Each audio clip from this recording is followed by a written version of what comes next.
On the count of three. One, two, three. Hello, everybody. My name is Su3Legacy, and I'm joined with my co-host, Jesus. Say hello. Hello, everyone. He's dying I'm right now. Jesus. Stretching. And we're discussing Clannad and Clannad After Story, the most depressing anime ever known. Ain't that right? Yeah, it's pretty fucking depressing. hmm Now, for those unaware, Clannad and After Story follow the senior year and further life of Tomoya Okazaki. In his senior year, and basically the kid has nothing to live for. He's got a shit life, alcoholic father, one friend who's a dumb fuck, until he meets one girl, Nagisa, and then everything spirals from there. He gains his own little harem, and he eventually gets married to one lucky girl. Want to interject anything here, pal? um, well, I mean, for it's based off a visual novel, and unlike most visual novels, it doesn't follow separate arcs. For example, there's no like set path where the whole anime is split into one character for a focus and then entirely on others. No, really, every character's arc and stories are mashed into one large story. And I think that's one of the best actions they could have done. It really adds a lot more flavor, more character development overall. It's really enjoyable seeing every character story being portrayed and seen. Hmm. Minus our first arc, which is the Fuku arc. Fuck her. Fuko is the first of many arcs in the series where it focuses primarily on the backstory of one character, but does not completely focus. Like it doesn't completely focus on that person. It's just the main story is that character's backstory. It's The Fuko arc is actually the longest of all the arcs, unless you count, the multiple episodes based on the main character Tomoya and his love interests. Um, all. First our first arc, the Fuku arc. What do you pros and cons about it? Um, Pros, it lasts pretty long, which can be seen either as good or bad because if you're looking at it in a positive note, it's long so that it shows you that you have a lot of time to get to know these characters, and it's one of the first arcs. It is the first arc, so the show is notorious for being very emotional. And for the first arc to be so long and almost immediate once the beginning of the show gets rolling, it's very interesting seeing how such an emotional show can begin right away. Like you're just thrown into it and you're getting so much time. But on a negative note, if you don't enjoy it because of how annoying Fuko can be as a character or how senseless her arc can be, it's very annoying because it lasts longer than any other arc in the show. Hmm. I will agree. It is the longest arc, and I consider this a pro because it does, like you said, it lets us get to know all the characters, see the basic premise, how they act around everyone else. Cons, however, it is all rendered worthless at the ending of her arc, where she ceases to exist. Yeah. Biggest waste of fucking time. Yeah. The end of her arc basically ends with her still being in a coma, but her spirit can rest for the rest of the time being because it's happy that she finally resolved the conflict of getting everyone to attend her sister's wedding. She's happy, so for the remainder of the coma that she's in, she can rest. Mm. The second arc is Kotomi. Kotomi Ichinose is is this Unforgotten a female? childhood friend. Yeah, yeah. She's a female that dwells in mainly just the library and always reads and does nothing but read and read and read. She's one of the top students in the country, and she doesn't have to attend classes or do anything that normal students have to do because she's the smartest kid in the country or one of the top 10 kids and whatever. Um, Her backstory follows that her parents were very important in discovering this theory of an alternate world or many multiple dimensions that follow different timelines and possibilities. Her parents went on an important business trip. They took the plans with them, and they died.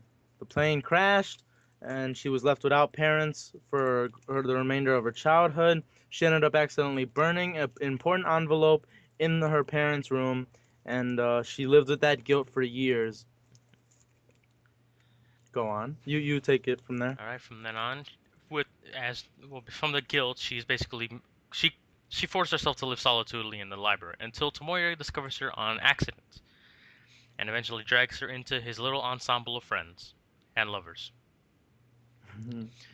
Eventually, he rediscovers that those old childhood memories and tries to help her deal with the guilt, only to find out that said guilt was false. She did not end up burning any research papers, but instead a catalog for an adorable little stuffed bears that that her parents were going to buy her. She had been begging for a teddy bear for quite a while before her parents left for her birthday. Her parents went on the business trip right before her birthday, and before she knew they were leaving, she was asking for nothing but a teddy bear. And it's actually referenced early on before her arc is explored when she hugs another main character who is in a bear costume. Tomoya asks if she loves bears, and she says yes. Now, anyone who's first time watching the anime just assumes, okay, she likes bears. That's a common thing for females to like, stuffed bears. But if you're rewatching it or notice this later on and remember it, then it's actually interesting how how the anime drops like subtle hints towards the rest of the story. Something I forgot to mention: since the show is in arcs, we won't specifically talk about the characters until their arc shows up. All right. Mhm. Next, our third arc was Tomoyo, isn't it? Tomoyo, this Tomoyo Sakagami, Little Miss Uh Perfect. huh. Mhm. Yes, watching this series, you'll think she is a very Mary Sue. And if you go on the TV tropes page, you'll actually find a common list of Mary Sue traits. Good at everything? Yes. Beautiful? Yes. Has a dark, troubled past? Yes. Her brother committed suicide after their parents divorced. Everyone likes her? Yeah. Never gets. Well, he didn't commit suicide. He jumped off the bridge. He ended up being okay, but he's in a wheelchair, I Yeah, think, for the remainder of his yeah, life. crippled himself, thankfully. Luckily, I Mhm. should say. Mhm. Never gets in trouble for beating up Sunohara. Sunohara is our generic friend in harem anime. He's the Mhm. guy who's stupid and tries to get every girl and is hopeless. The comic relief character, basically. Yep. Kotomi's arc isn't exactly an arc where you follow her backstory, but it's more like it's simply explained expositionally. She wants to. The whole anime basically follows her trying to be class president, I believe, or is it school It is a student student council? council. Yeah, yeah. And the reason she wants to do this is so that she can save the cherry blossom trees that are growing around the town because they hold an important meaning to her because her and her family would always walk by them with her son after the incident. So she basically thrives with the concept of wanting to save those cherry blossom trees. Mm. hmm a lot of people always say that Tomoyo should end up with her because she's a good match, but honestly, I disagree because Tomoyo is too perfect, if that makes It sense. is with again. This is full of spoilers, so I'll say this right now. When hmm Tomoya's actual interest in love interest in the anime and future wife is Nagisa, hmm and the two of them are pillars of strength to one another. hmm Whereas Tomoyo doesn't really need Tomoya. hmm If any, Although it would be interesting to see the love interest, it's definitely clear that it's not necessary whatsoever. hmm. On the bright side, for all you Tomoyo fans, Tomoyo did receive a what if scenario at the end of hmm the end. With the first OVA and the only OVA in the first season. Hmm. The next arc is, I believe, Kyo and Ro. Well, they didn't really have much of an arc, to be hmm honest. They don't really have an arc, but it's very clear that they're love interests, sort of, to Tomoya. Yes. Kyo is a very outgoing tsundere, popular woman, while Rio is the sensitive, very quiet younger sister. Um, Kyo and Ru both want to get with Tomoya, which obviously leads to problems because they're sisters conflicting over the same goal. It's very clear that Rio is not meant to be with him. Kyo is a possibility, which a lot of people really want, but I disagree because it's not necessary whatsoever, and she's not a match for him. They're both the outgoing people that don't have a problem talking to people, and she's the tsundere chick. She's outgoing. She doesn't have a problem being embarrassed, and she talks to people just like Tomoya does. Two people that are exactly alike probably shouldn't be together, in my opinion. No, and I'll hmm say we have. I don't. I haven't played the visual novel. Have you, Jesus? Okay, No. so If we're missing like some dark past they have in the visual novel, we apologize. We're just not dedicated enough Mhm. for that. Mhm. There is a what if scenario at the end of After Story for the only OVA in After Story that features Tomoya going out with Ryo and then later going out with Kyo.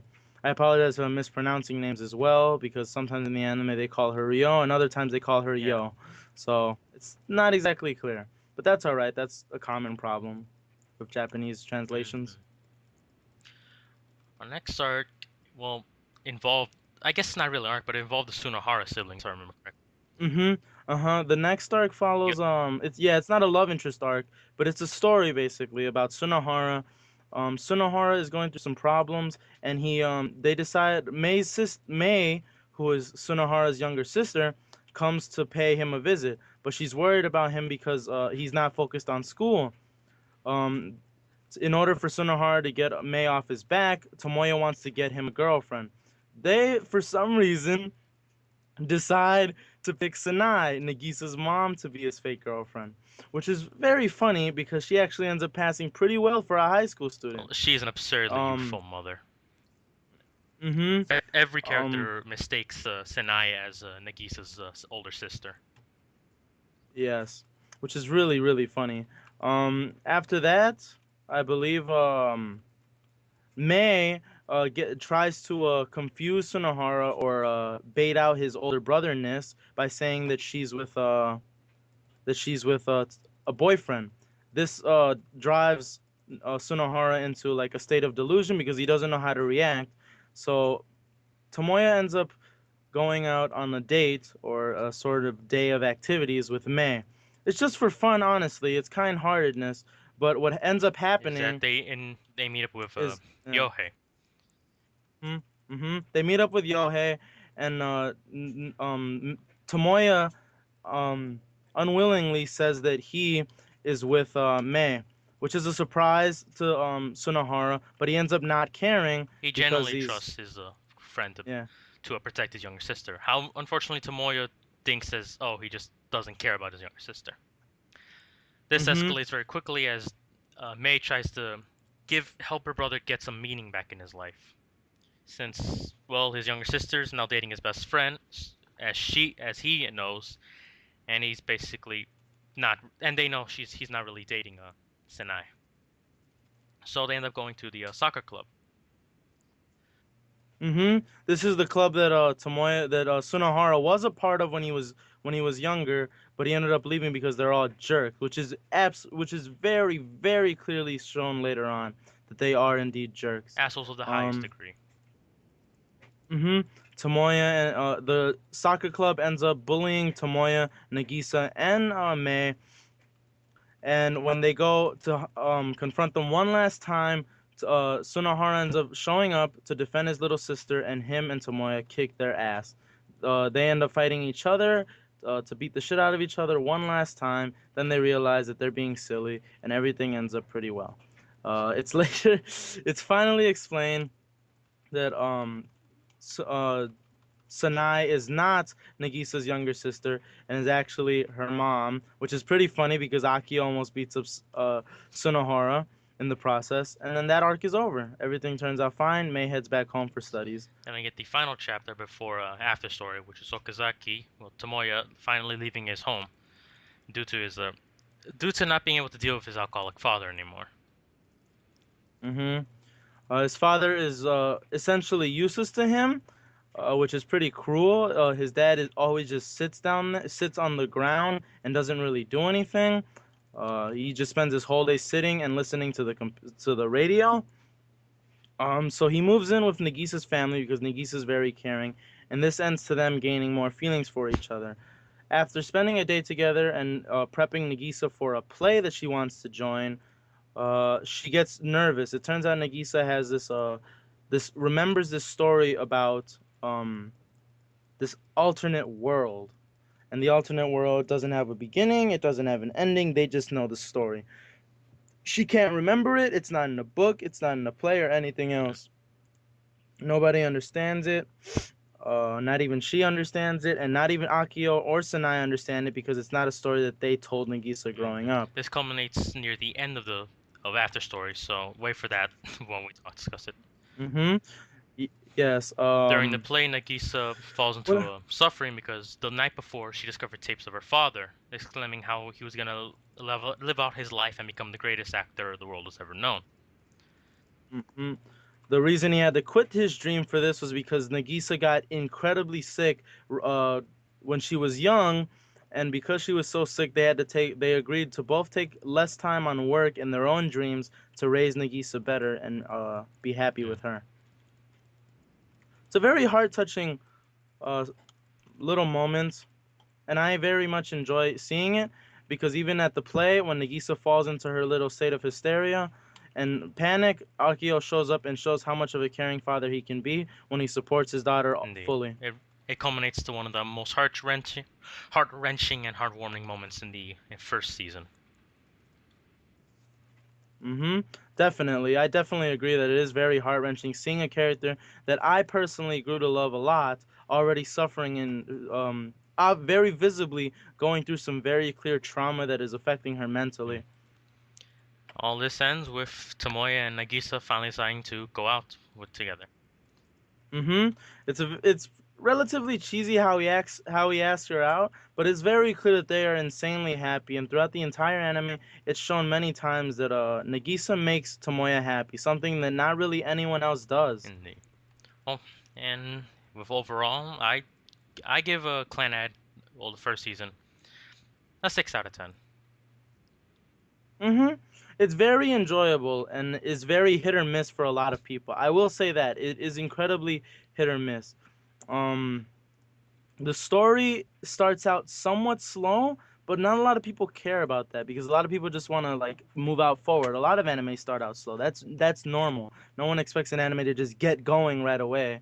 Um, but also the first arc, like I said, if you don't enjoy it, it's going to drag on a lot. And by a lot, I mean a lot. It's about 5 episodes long, and that is easily the longest arc out of any of them. It's insanely long, especially for someone who isn't enjoying Indeed. it. When I was first watching it, I would not have lasted past the first arc if Jesus was not with me during the time. I will say that right now.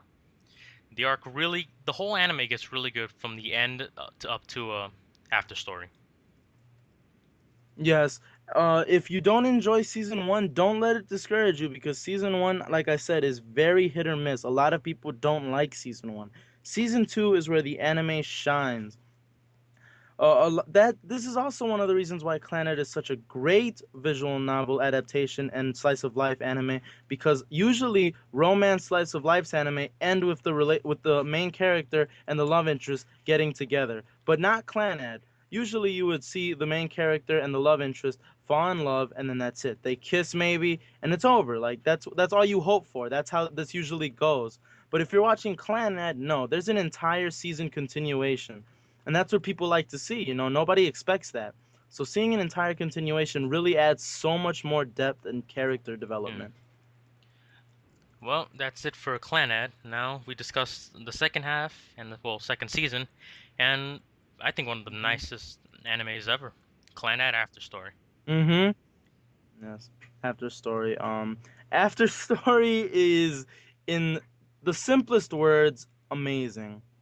It truly is and becomes everything that one wants in one of those types of animes. It becomes basically perfect. And I for one am amazed at how well it is. Like it's an amazing anime. Indeed. But to those unaware, After Story, as I said in the beginning, follows the aftermath of, well, it follows after Nagisa and Tomoya become a couple, and it follows their entire relationship for, to marriage and then to the birth of their first child, Ushia. Mm-hmm. There are somewhat minor arcs throughout the story, which is okay, but honestly, they're not entirely necessary. I still enjoy them thoroughly because it's interesting seeing new characters that weren't explored in the first season. For example, I believe Masai, which is the landlord for where Sunohara lives, is explored.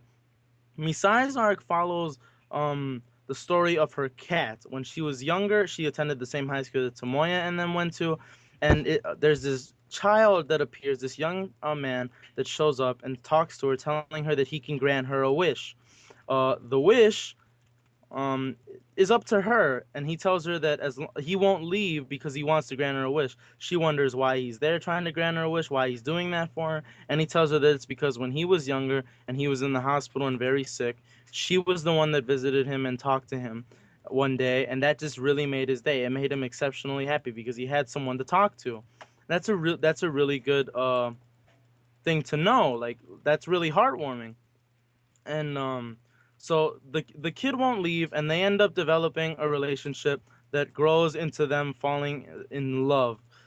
um However, one day when the child goes with Misai's friends, To uh they find out that he's dead, and no one understands that. Like, he's gone, how can he be there? But then we find out that he's actually dead, and the real Kosuke has been dead for quite a while.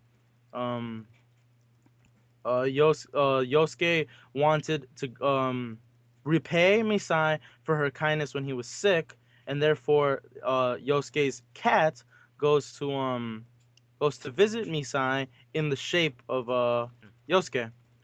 Fortunately, once he regains his memories, he leaves our poor maiden all by himself. Mhm. Mhm. Yeah. But because he was a cat, after Yosuke dies, and he has to return back to who he was, um he is allowed to stay with her eternally as the cat, or obviously until their lifespans end. But he promises before he disappears that he'll stay with her forever, and him being her cat that follows her around everywhere she goes, he is able to fulfill that promise. It's relatively cheesy, but it is actually very heartwarming and sweet. When I first saw it, it made me actually very happy to see, because it's sort of out of nowhere, and it's very heartwarming that he repaid not only someone who was dying's wish, but he also found happiness in the Hmm. process. That short arc lasts an episode, so you don't it doesn't you have Hmm. no fear of it lasting too long or overstaying its welcome. Thankfully. Hmm. Yeah, another thing in After Story is that none of the arcs are really like long. Clannad season one was the one with all the large arcs, but After Story is really relatively short Yes, after in story terms of paced arc. itself much better than the first one season did. Hmm.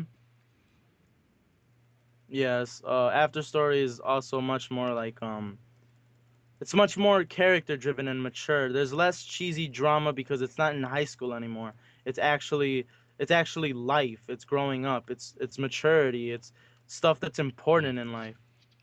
Dealing with how unfair life can be at times. Yeah, After Story follows maturity, growing up, things Hmm. like that. But following this little short arc, we follow Tomoya trying to become his own man as he moves out of the Furukawa household and Mhm. obtains a job.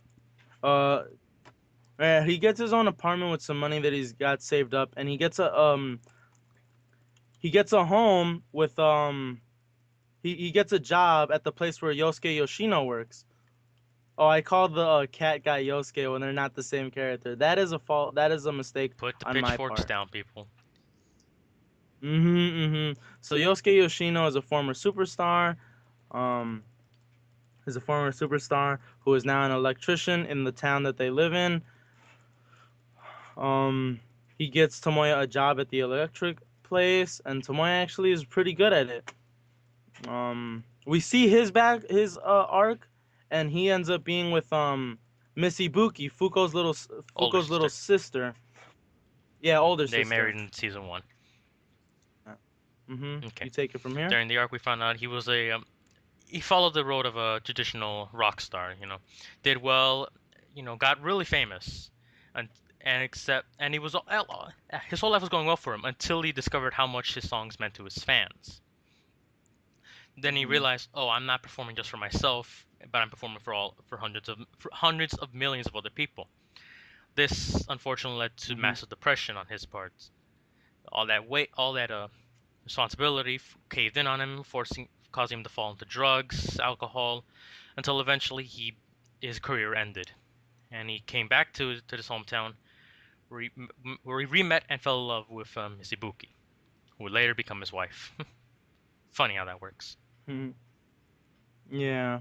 Another thing that you can explain the brother gang Okay, arc. the brother gang arc. This arc follows. Let me remember her name. Yukine Miyazawa, a young girl whose older brother is the head leader of a gang. These gang, well, it's strange. She's the younger sister of this gang leader, except she helps. And there are two gangs in this whole town. The thing is, she's more than willing to help both gang members altogether. As such, in the anime, you'll find that they call her Big Sis and other stuff. Mm-hmm. This is probably they probably call it something different in the Japanese version, since I know there are different what were prefixes. I'll just call them for that right now, Yeah. like Yukine or yeah, and well that. But and so the whole that her whole arc revolves around the two gangs finally coming to a standstill and deciding to be to exterminate each one another once and for all. I apologize for my stuttering. That's fine. This unfortunately, Yukine's older brother is in the hospital, quote unquote. So they have to find a way to end all the violence before anyone gets seriously hurt. So they try to Mm-hmm. culminate with various lies and try to make one last standoff. Unfortunately, since Yukine's brother is not able to attend, this results with Tomoya trying to fight the opposite gang leader by himself. This is one of the most brutal curb stomp fights in the entire anime. Yeah. Tomoya gets his shit kicked to him as he steps in for the fight because he wants it to end just as badly as everyone else does. This also grows into I don't know where I was going with that. Excuse me. What I meant to say was that after the fight, um, what was her name? It Kosame? was fucking mouse. It was Yukine Miyazawa. Yeah, Yukine dresses herself up as her older brother and gets punched by the rival gang leaders. Um, this is when they realize what they're doing and they realize that it's wrong and they have to stop. Um, and they all work together. The reason that she was dressing up as her brother and the brother actually couldn't show up is because he died in the hospital. This is actually pretty emotional as everyone is affected by it, and it's pretty sad, honestly. It's pretty depressing to see how she's torn up about it, how hardly she's trying to stop all this violence, and how much it's affecting her mentally. But after this arc and everything is done, she explains to Moya and the rest that there's a old town legend that some people think is true but aren't sure about. How if one is to find true happiness, an orb of light will appear by them, leading them to grant them a wish. Hmm. This would later we bring up near the end of the series, and we'll get to it because now we get because if I remember correctly, that's it for all the minor character arcs, if I recall. Because now we're Mm-hmm. just focusing on Tomoya and Nagisa themselves. You Nagisa. see, eventually they end up marrying after one Mm-hmm. fancy night. No, you're not getting to watch that night, you filthy perverts. I I kid. Yeah, like they move in together after they get married, and For a while, all seems well. what everything's happy, and one day Nagisa just says that she wants a child. It's very sudden, but the next day they go and visit um, Akio and Sanai, and after taking a birth control test, it turns out that she is pregnant. Nagisa's been missing, so it isn't Two a months day, later. but apparently we find out, yeah, 2 months. So we find out Nagisa is has been missing her period, so she's obviously pregnant, and And now the it's really funny seeing that she's just suddenly pregnant. First off, on a separate track, a lot of people think that Key should have had like some sort of sex scene in there, but honestly, I think that the anime and that whole scene is okay because it didn't have a sex scene. Like having a sex scene, even if done right and romantically, probably would have ruined the whole feel of what Clannad is. It's not meant to be that sort of even the visual anime. novel lacks any sort of sexual encounters. Mm-hmm. which is actually really nice. The fact that you can have a sort of slice of life romance anime without fear of over sexualization or super romantic scenes. Like the anime focuses more on not just romance but on maturity, just mature topics, more things that people need to know growing up. So much more friendly, family friendly Mm-hmm. anime. Not some spoilers. And if to go on an off tangent, I do respect that they didn't just have a blatant sex scene, like say the visual novel Fate Stay Night did. Now put the pitchforks down. I'll discuss that when I get to Fate Stay Night. Calm your tits. But yes, Nagisa is now pregnant, and unfortunately, she has a very frail body. So this brings up all types of fear for for everyone on both sides, her parents and her husband. Unfortunately, she ends up delivering 2 weeks early during the cold winter and very very heavy traffic all around the city, all around the town, which means they can't get her to a hospital in time. hmm The weight of delivering the baby ends up being the death of Nagisa, one of the most emotional scenes in the show that has rendered me to tears at the mere thought of it, even months after watching this anime. Rewatching it was very, very difficult for me. A lot of people aren't affected that way. Some people might think that other scenes are more depressing, but in my opinion, this is the penultimate depressing scene in the I entire will agree there. series. I did nearly tear up watching the life slip out of her. hmm It is very clear throughout the entire anime that Nagisa is one of the only things in the world that makes Tomoya happy. And even at the start of the anime, Tomoya's exact words are, "I hate this town." He makes it very clear that he does not enjoy living in the slightest. But throughout the entire anime, from the beginning to the end of After Story, it is incredibly clear how happy Nagisa makes him. And she's the only person that has that effect on him. So not only do you feel sad because you've grown to love Nagisa, but you can only imagine the suffering that Tomoya is going through at that This ends time. up in a Generation Xerox. That's a TV trope term for all of you, in which Tomoya is unable to handle the loss of his only love and ends up going for 5-year depression, leaving his little daughter Ushio with her grandparents. Yes. So for 5 years, he's simply depressed, working, and he spends his money on nothing but alcohol and gambling and does nothing more to better his life because he doesn't want to get over the depression. He can't get over the depression. It's hard for him, which is incredibly understandable because prior to that, he had no sense of living either way. How can you expect him to look for purpose after the only thing that gave him purpose is Mm-hmm. gone? One day, after visiting Sinai, she tells him that she's planning a trip and she wants him to go. And Tomoya, being the kind person that he is at heart, realizes that he should probably at least do this for them since he owes them so much after them raising his daughter Ushio. Mm. Well, during the trip, he meets his grandmother, who gives an exposition dump on how on the life of his father. Oh yes, Sinai and Akio did not attend the trip. They just baited Tomoya to go to their house where Ushio was so that he could actually spend time with his Mm-hmm. daughter. It's actually a really nice trick, and it's actually done very well because this ends up leading to some very good character development, in my opinion. It ends up leading into some of the most important stuff in the show. Indeed, and honestly, it is the best example of it takes more. You need sometimes people need some for depression. People need that extra push at times. All the them trick essentially tricking Tomoya into taking Ushio to this trip was just a small push, and if they hadn't contacted his grandmother in order to speak to him about his father's past, it would have all been for naught.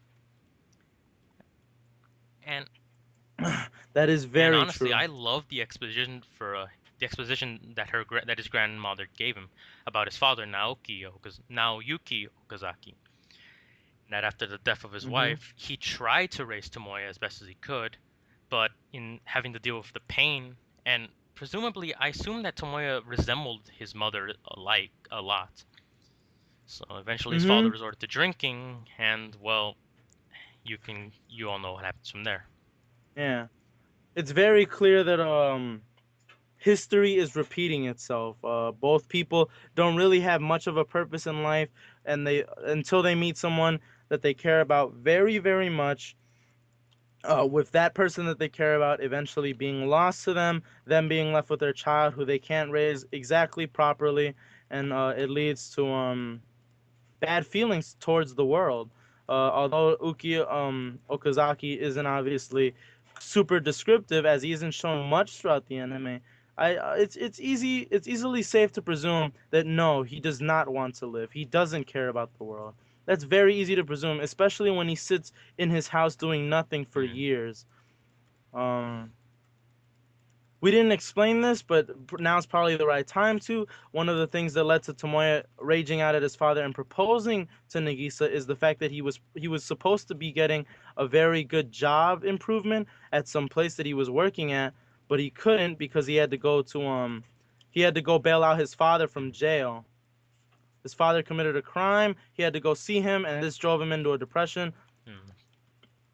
Understandably so. In like the wake of that, he ends up asking Nagisa to marry him, and we're coming back to us. That was just a minor tangent, explaining some things. Coming back to where we were, Tomoya decides that it's a good idea to go visit his father and make amends with him. He takes Ushio with him, and they visit him. Everything turns out pretty good, and Tomoya ends up getting his very own orb of See. happiness. And all is well. Everything is going well for his life once more. His little girl loves him, and he's being able to be a proper parent. He's finally growing up to the point where he's ready to raise his daughter. He's genuinely happy again. Everything's good. Like God And kicks then, him in the as balls. Clannad as Clannad loves to beat you with that emotional baseball bat never endingly. We find out that Ushio, Uh, unfortunately, has the same sickness that her mother had. hmm The reason being for this is that when fucking Akio went to go when Nagisa got sick when she was a baby, Akio took her to a special place in the town and prayed for her to be alive, for the town to save her. The town in turn does this, but in order to do so, the town has to leash off of her life force, thus making her weak. This is why she gets incredibly sick whenever the town either changes itself or whenever simply it's a bad Hmm. time. Oh, Yep. So quick tangent. No, it is not like Silent Hill. The town does not turn into a nightmare abomination, and we do not see Pyramid Head. Sorry to disappoint everyone. um so what ends up happening is when Nagisa dies, this bond between Nagisa and the town is given to Ushio instead. The first time that it's winter, this is shown because this is when Ushio first gets sick. Tomoya now realizes that the sickness that happened to his wife is very possible yet again. He begins hating the town, and Ushio, being the only source of life for him, now decides to go on a trip, the same place that they went to when they met uh, Tomoya's parents. Yeah. Unfortunately, they cannot get very far as Ushio falls and dies in the street with her father. hmm Tomoya has nothing but remorse and hatred for the town and life.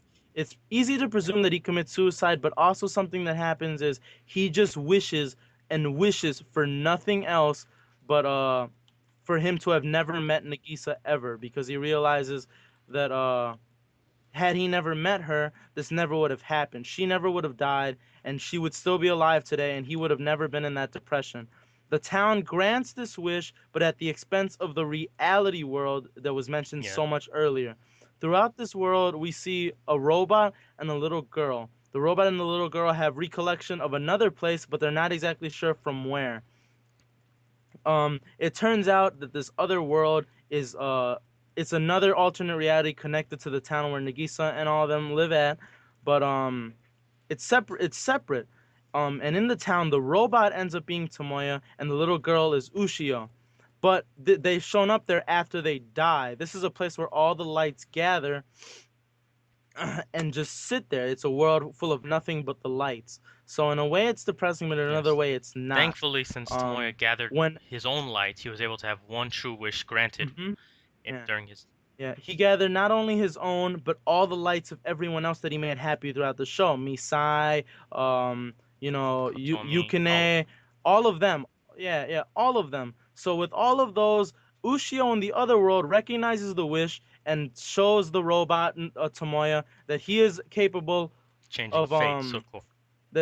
he is capable of changing fate. Ushio sacrifices the robot world, and by doing so, the other world is destroyed, and Tomoya is granted his wish. He is thrown back Exact to moment the where he met Nagisa. hill where he met Nagisa.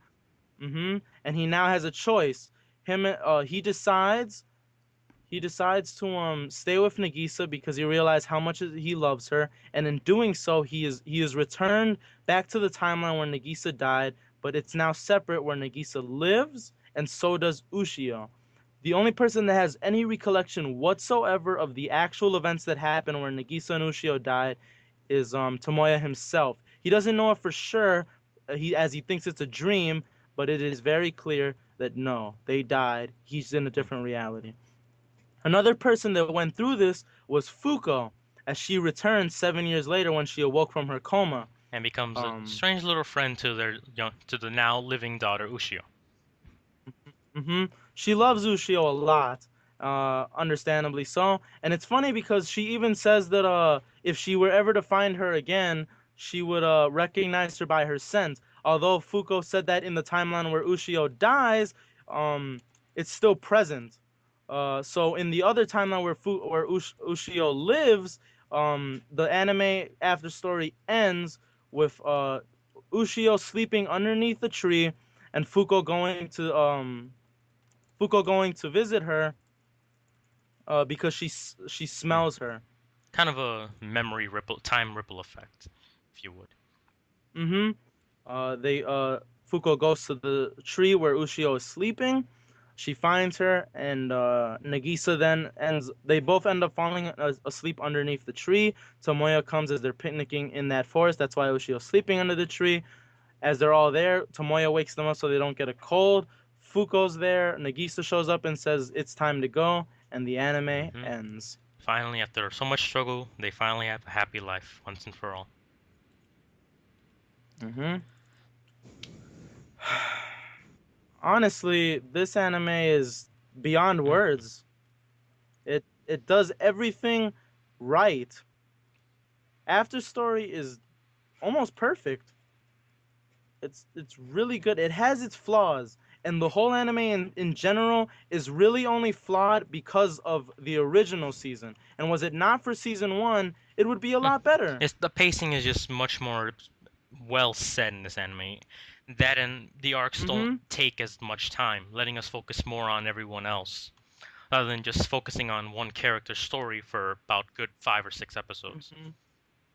Mm-hmm. And no story is like insanely over dramatic. They're all believable. They're all things that could really happen, aside from the things that are supernatural. But that's okay because that's also what Clannad is. And the supernatural things that happen in the show aren't like, oh my god, like fucking like ninjas jujitsuing all over the fucking sky and shit. No, it's small, subtle, supernatural things that are magical and beautiful and add an It's effect to comparable the to world. They add. miracles from Christ himself, if you would. Mhm. Mm. Mhm.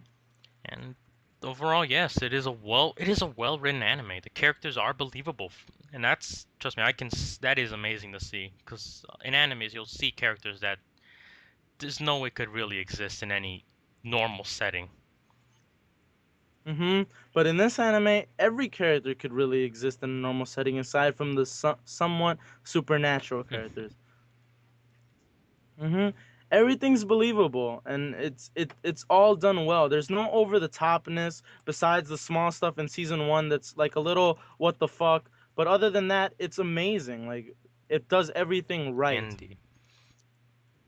I can't express well like enough how well everything is. And even if you're not an emotional person at all, like Sal is not an emotional person. SU3 Legacy is not. He won't cry during anime, but as he clearly said, he almost cried when Nagisa died because that's what this anime does. It manages to bring out the emotion in Indeed. people. Unfortunately, this is all where some people can be torn by the ending itself. Mhm. I sadly enough found it as a cop out, and even though it was explained Hmm. relatively well, honestly, you and your friends will probably be divided on what you think on someone getting a second chance. It Yes. can be Yeah, the anime does a good job of instilling the ending and hinting towards it, leading up to it since the very first episode, and that's clear. But simply because it's established and it's already happening doesn't mean that it isn't a cop out or cheap, which is understandable. That's agreeable. That's clear. I understand that.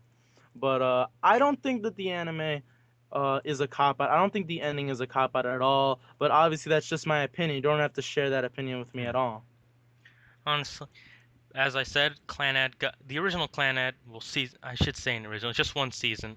I gave it a better than average, whereas for Clannad After Story, it's one of my top 5 animes. Oh yes. My favorite anime prior to this was Full Metal Alchemist, and that's a good anime. A lot of people will agree. It's a good anime. Both Full Metal Alchemist 1, which isn't as good, and Brotherhood, which is a lot better. But once I watched this anime, it was without a doubt my number one.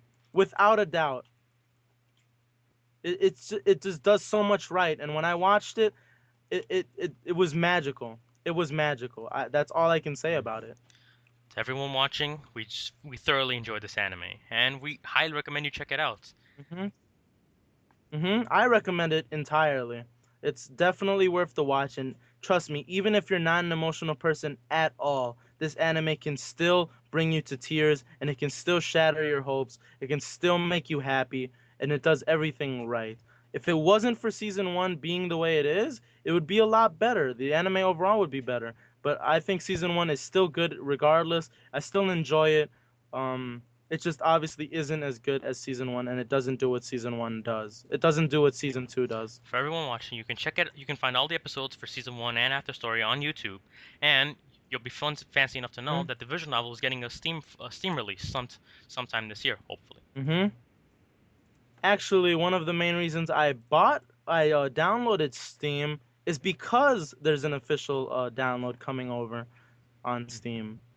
Oh, The visual novel is one of the things that I'm very excited for, but seeing as the only official release is in Japanese and I don't want a fan dub, I'm not going to get that. So I'm going to wait for the official English one to come out, and I'm looking very forward to playing that, and would even play it and upload videos to YouTube as I love the all right. series.